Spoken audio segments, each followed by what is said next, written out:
Well, good morning from Australia. I'm very pleased to join two great friends of freedom and of Australia, Prime Minister Johnson and President Biden. Today, we join our nations in a next-generation partnership built on a strong foundation of proven trust.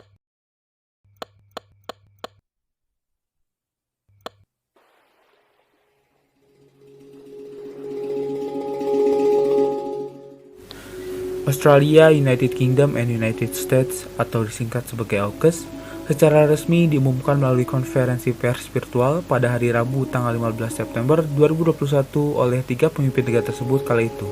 Di antaranya yakni Perdana Menteri Australia Scott Morrison, kemudian Perdana Menteri Inggris Boris Johnson, dan Presiden Amerika Serikat Joe Biden.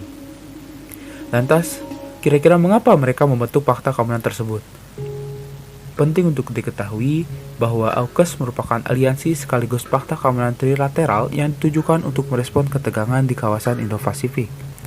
Secara lebih spesifik, fakta keamanan ini dimaksudkan untuk memungkinkan akses Australia terhadap teknologi rahasia Amerika Serikat guna membangun kapal selam bertenaga nuklir yang kemudian dalam proses pengembangannya pun akan turut dibantu oleh Inggris. Namun perlu diketahui bahwa dalam pengembangan kapal selam bertenaga nuklir ini tidak disertakan senjata nuklir. Walaupun begitu, proyek ini nantinya akan memungkinkan Royal Australian Navy berpatroli lebih maksimal dalam menjaga keamanan kawasan Indo-Pasifik. Selain itu, fakta keamanan AUKUS juga mencakup kerjasama terkait teknologi kecerdasan buatan, serta memungkinkan berbagi berbagai informasi cyber, teknologi sistem bawah laut, dan kemampuan serangan jarak jauh. Negara-negara pendiri AUKUS dapat dijabarkan dengan menggunakan teori neorealisme, bahwa sudah menjadi hukum alam setiap negara harus mengembangkan militer yang kuat untuk mempertahankan kelangsungan hidupnya dalam politik internasional yang anarkis. Jika tidak, negara harus menerima konsekuensi dapat ditaklukkan dalam perang dan diperbudak oleh negara lain. Besarnya kekuatan militer Cina dan Rusia di kawasan Indo-Pasifik merupakan tantangan bagi negara-negara aliansi AUKUS mengembangkan kekuatan militernya di kawasan tersebut.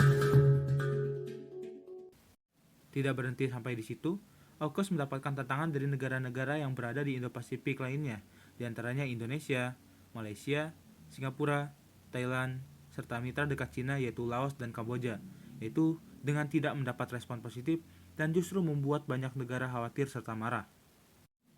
Negara-negara Asia Tenggara secara eksplisit tidak ingin terlibat dalam politik kekuatan besar.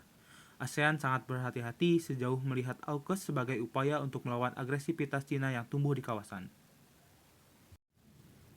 Lalu, apa keuntungan dari dilaksanakannya kerjasama tersebut? Mundur ke belakang melihat bagaimana tujuan utama dari aliansi ini, yaitu untuk memungkinkan pembagian kemampuan pertahanan yang lebih besar, termasuk membantu Australia untuk memperoleh kapal selam bertenaga nuklir. Tentunya telah menguntungkan Australia karena kini menjadi negara ketujuh yang mengoperasikan kapal selam bertenaga nuklir setelah Amerika, Inggris, China, Prancis, India, dan Rusia. Biden mengatakan bahwa AUKUS akan menyatukan pelaut, ilmuwan, dan industri untuk mempertahankan dan memperluas keunggulan, kemudian kemampuan militer serta teknologi penting seperti cyber, kecerdasan buatan, teknologi kuantum, dan domain bawah laut. Aliansi ini awalnya dibentuk untuk membangun kapal selam bertenaga nuklir, tetapi juga untuk bekerjasama di kawasan Indo-Pasifik, di mana kebangkitan China dipandang dapat meningkatkan ancaman dan mengembangkan teknologi yang lebih luas. Dengan demikian, Australia akan membangun armada kapal selam bertenaga nuklir dengan bantuan AS dan Inggris yang bertujuan untuk meningkatkan stabilitas di kawasan Indo-Pasifik. Ketiganya mengklaim bahwa kapal selam bertenaga nuklir itu merupakan upaya yang diarahkan untuk memastikan perdamaian di kawasan Indo-Pasifik.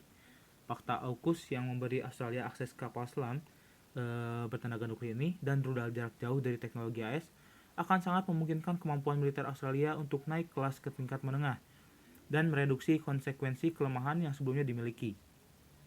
Sehingga, jika terjadi konflik, Australia akan memiliki kemampuan untuk menyerang musuh dari jarak jauh. Dengan demikian, fakta AUKUS merupakan peningkatan signifikan dari kemampuan militer Australia yang menjadikan kapabilitas militer mereka menjadi lebih kuat dan disegani di kawasan dan tidak lagi gentar terhadap kemampuan militer Cina. AUKUS juga menjadi jalan terbaik dalam memastikan distribusi power di Indo-Pasifik yang tidak akan hanya berpusat pada proyeksi kekuatan militer Cina saja.